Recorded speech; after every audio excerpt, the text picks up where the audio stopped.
வணக்கம் நண்பர்களே, வாழ்க வளமுடன். நான் தான் டாக்டர் பாலகிருஷ்ணன், கோவையிலிருந்து இந்த பதிவுங்க. திருமணம் அப்படிங்கிறது ஒவ்வொருத்தருடைய வாழ்க்கையிலுமே ரொம்ப ரொம்ப ஒரு முக்கியமான ஒரு விஷயம் இல்லைங்களா? இந்த திருமணம் சிலருக்கு உரிய நேரத்தில் நடக்குது, சிலருக்கு நடக்கிறது இல்லை இல்லைங்களா? இப்போ இதுக்கெல்லாம் என்ன காரணம் அப்படின்னு பார்த்தீங்க அப்படின்னா, நடக்கணுங்களா, கரெக்டாக நடந்திருக்கணும்ல, பட் நடக்க மாட்டேங்குது. இதுக்கு என்ன காரணம்னு பார்த்தீங்க அப்படின்னா கர்ம பலன் அப்படின்னு நம்ம சொல்கிறோம், சிம்பிளாக சொல்லிடுறோம். ஆனால் அப்படி கிடையாதுங்க. பொதுவாகவே லக்னத்தில் பார்த்தீங்க அப்படின்னா சனி இருந்ததுன்னா, சனி லேட் மூவிங் பிளானட். அதனால் திருமணமே லேட்டாக தான் நடக்கும். ராகு கேது இருந்தாலும் திருமணம் காலதாமதமாக தான் ஆகும். காலதாமதமாக நடந்தால் ரொம்ப நல்லதுன்னு தான் நான் சொல்லுவேன். ஏன் அப்படின்னா, சீக்கிரம் நடந்தாலும் ஒரு பிரிவினையில் டைவர்ஸில் வந்துடும். ஸோ ராகு கேது தோஷம் இருந்தால் லேட் மேரேஜ் நல்லது, அட்வைசபிள்.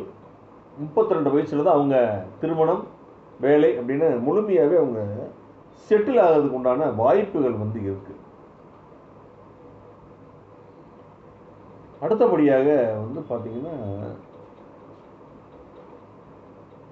ரெண்டாவது ஒரு ஹாரோஸ்கோப்பில் பார்த்தீங்கன்னா செகண்ட் ஹவுஸ், அதுதான் ஒரு வீட்டுக்கு புதிய வரவு, ஒரு குழந்தை பிறப்பாக இருக்கட்டும், ஒரு மணமகன் மணமகள் வருவதாக இருக்கட்டும், அதுதான் ஒரு புதிய வரவுகளை குறிக்கும். ராசிக்கு 2ஆம் அதிபதியோ, லக்னத்துக்கு 2ஆம் அதிபதியோ, அல்லது மேசத்துக்கு 2ஆம் அதிபதியோ, இந்த 3 பேருமே ராகு கேது நட்சத்திரத்தில் இருந்துட்டாங்க அப்படின்னா திருமணம் ஆகாது, ஆகவே ஆகாது. அது எந்த மாற்றமே கிடையாதுங்க. இதுல 2 பேர் அந்த நட்சத்திரத்தில் இருந்துட்டாங்க, ஒருத்தர் ராகு கேது நட்சத்திரம்னா 70% வாய்ப்பு இல்லை, 30% தான் வாய்ப்பு.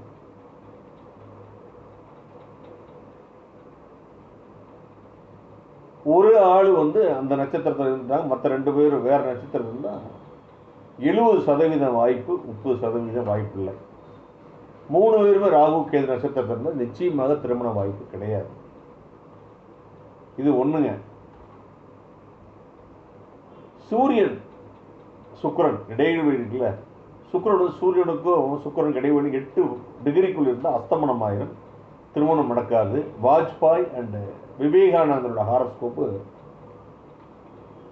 இப்படித்தான் இருக்கும்.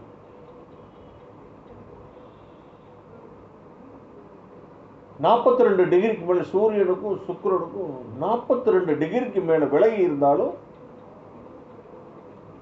திருமணம் ஆகக்கூடிய வாய்ப்புகள் ரொம்ப குறைவுங்க.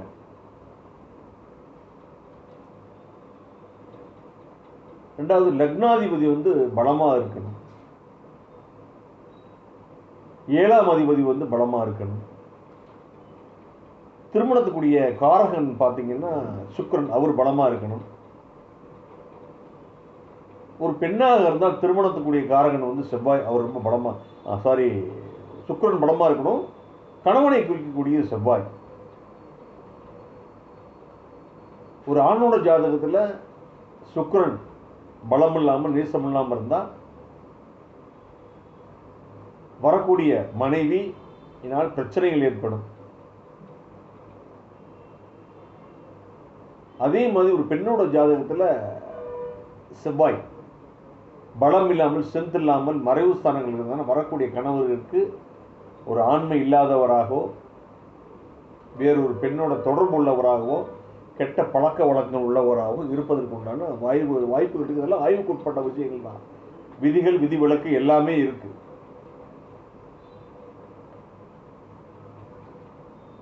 அடுத்ததாக பார்த்தீங்கன்னா பெண்ணோட ஜாதகத்தில் 12வது இடத்துல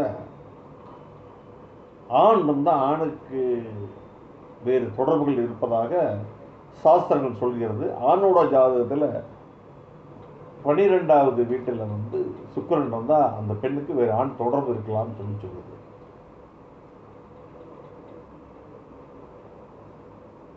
7, 12ஆம் வீட்டுகளில் 2 பிளானட்ஸுக்கு மேலே இருந்தால் 2ஆம் திருமணத்திற்கு உண்டான வாய்ப்புகள் இருப்பதாக சாஸ்திரங்கள் சொல்லப்படுகிறது. பல நூல்கள் சொல்லப்படுகிறது. எல்லாமே ஆய்வுக்கு உட்பட்ட விஷயங்கள் தான். குறிப்பாக செவ்வாய் தோஷம் உள்ளவங்களுக்கு திருமணம் ஆட்டோமேட்டிக்காகவே லேட் ஆகிடுது. லேட் ஆகுறது நல்லது, இல்லைன்னா அவங்களுடைய குடும்ப வாழ்க்கை பாதிக்கப்படும். அவசரப்பட்டு நீங்கள் செவ்வாய் தோஷம் உள்ளவங்கள இல்லாதவர்களுக்கு இணைக்காதீங்க. பல பேர் பல விஷயங்கள் சொல்கிறாங்க, நான் நம்புறதில்ல. என்னுடைய அடிப்படையான விஷயங்களில் நான் ரொம்ப ஸ்ட்ராங்காக இருப்பேன். ஜாடிக்கு தகுந்த மூடி.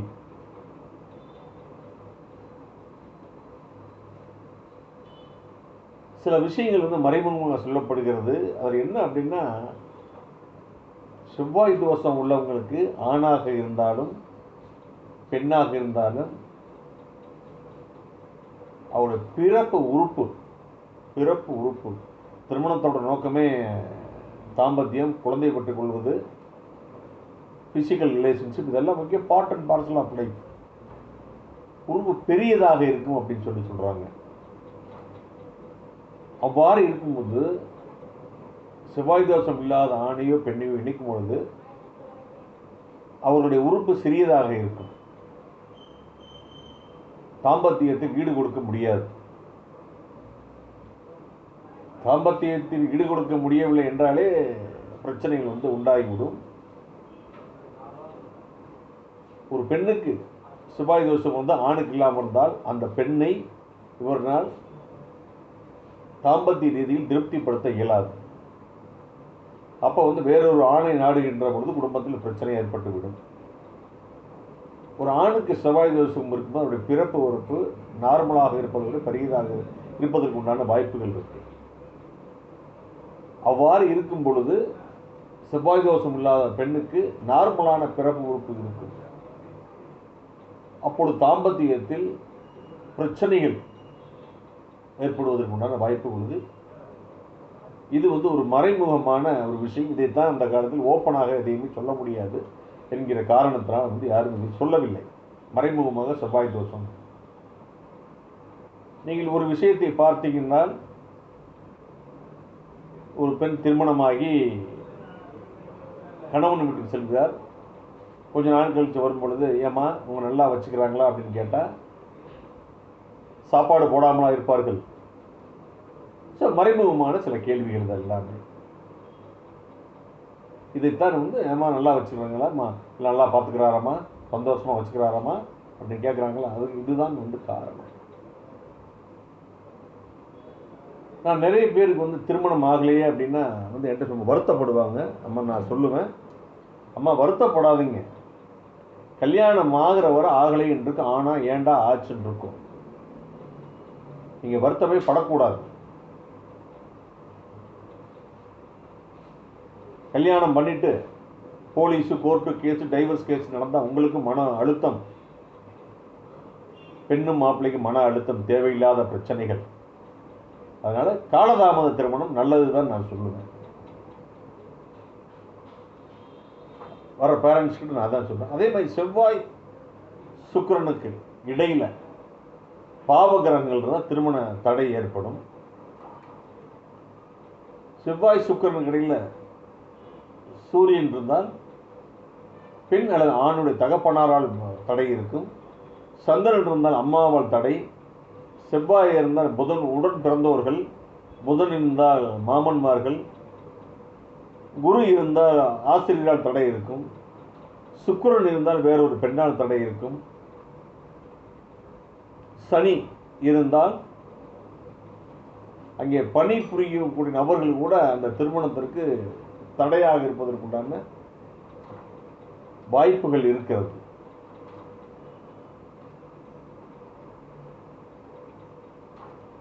இந்த மாதிரி வந்து நீங்கள் ஒரு திருமணங்கிறது 1000 காலத்து பயிர். திருமணங்கள் சொர்க்கத்தில் நிச்சயிக்கப்படுகின்ற 100க்கு 100 உண்மை. இப்போ பார்த்தீங்க அப்படின்னா அந்த காலத்தில் ஃபெர்டிலிட்டி ஆஸ்பத்திரி எதுவுமே கிடையாது. இப்போ பார்த்தீங்கன்னா எங்கே பார்த்தாலுமே ஃபெர்டிலிட்டி ஹாஸ்பிட்டல் இருக்குது. நீங்கள் நாள்தோறும் பேப்பரில் பார்க்குறீங்க. உணவு பழக்க வழக்கங்கள் இந்த யூடியூப்பில் பார்த்து கெட்டு குட்டிச்சவராக போயிடுறாங்க. அந்த காலத்து இலைமறை காய்மறை ஆக இருந்த விஷயங்கள் இப்பொழுது பப்ளிக் ஆகிவிட்டது. ஒரு 5ஆம் கிளாஸ் 6ஆம் கிளாஸ் 7ஆம் கிளாஸ் படிக்கிற பையனை கேட்டால் அத்தனை விஷயங்களுமே தெல்ல தெளிவாக சொல்கிறார். இன்றைக்கி காலையில் கூட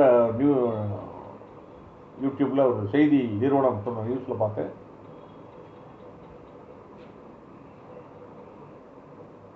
10th படிக்கும் மாணவனும் மாணவியும் திடீரென்ற பெண்ணுக்கு வயிறு வலிக்குதுன்னு சொன்னார்கள். போய் பார்த்தீங்க அப்படின்னா அந்த பொண்ணு கர்ப்பமாக இருக்குது 6 மாதம். விசாரித்தப்ப கூட படிக்கிற பையன் ஒரு நாள் தனியாக வீட்டுக்கு கூட்டிகிட்டு போய் பாலியல் வன்கொடுமை செஞ்சுருக்கார். இந்த மாதிரி நிறைய விஷயங்கள் நம்ம கேள்விப்படுறோம். அதுக்கு என்ன காரணம்? சோசியல் மீடியா, யூடியூப் தான் ரொம்ப ரொம்ப காரணம். ஒன்றும் பண்ண முடியாது. இப்படித்தான் வாழ்ந்து நம்ம தீர வேண்டி இருக்கிறது. அதனால் வந்து காலதாமத திருமணத்தை பொறுத்தவரையில் பார்த்திங்கன்னா இதெல்லாம் வந்து ராகு கேது தோஷம், லக்னத்தில் சனி இருக்கிறது, செவ்வாய் தோஷம், இதெல்லாம் காலதாமதமான திருமணங்கள். அதனால் பேரண்ட்ஸ் வந்து வருத்தப்படாதீங்க. ஆல் ஃபார் குட்னு நீங்கள் நினச்சிக்கோங்க.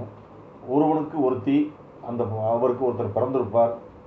திருமணமாகணும்னா நல்ல ஜோதிடரை பார்த்து இதெல்லாம் நீங்கள் வந்து கண்டுபிடிக்கணும். தயவு செய்து என்னுடைய அன்பு வேண்டுகோள், செவ்வாய் தோஷம் உள்ளவர்களுக்கு செவ்வாய் தோஷம் இல்லாதவர்கள் இணைக்க வேண்டாம். அவ்வாறு இணைத்தால் 6 வருடம் குடும்பம் நடத்தலாம். இல்லை என்றால் தனியாக போய்விட வேண்டும். வேறொரு இடத்தில் பணிபுரிந்தால் வாழ்க்கை நன்றாக இருக்குது. இல்லைன்னா 50 வயது தாண்டும் பொழுது யாரோ ஒருத்தர் மரணம் அடையக்கூடிய வாய்ப்புகள் இருக்குது.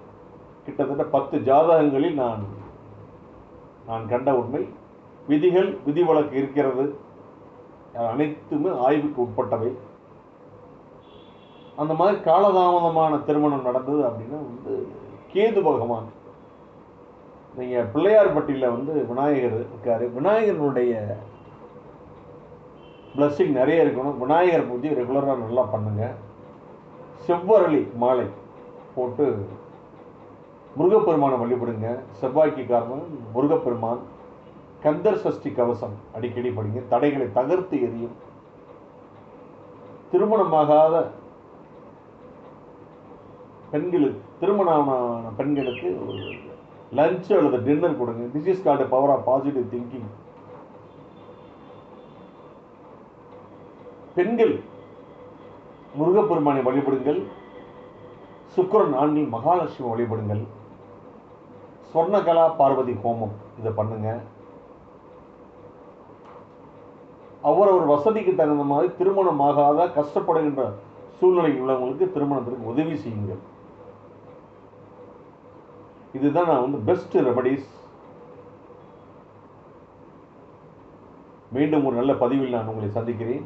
உங்களிடம் வந்து விடைபெறுவது உங்கள் அன்பு நண்பன் டாக்டர் பாலகிருஷ்ணன், கோவையிலிருந்து இந்த பதிவு.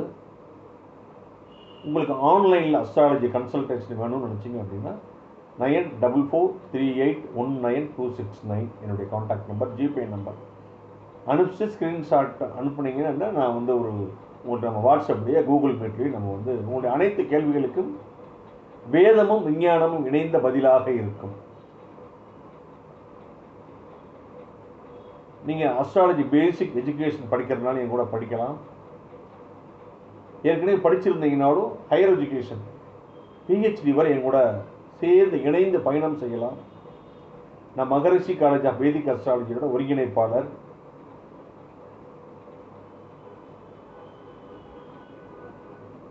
என்னுடைய ஆஃபீஸ் கோயம்புத்தூரில் சிங்காநல்லூர் பஸ் ஸ்டாண்டுக்கு முன்னதாகவே இருக்கிறது.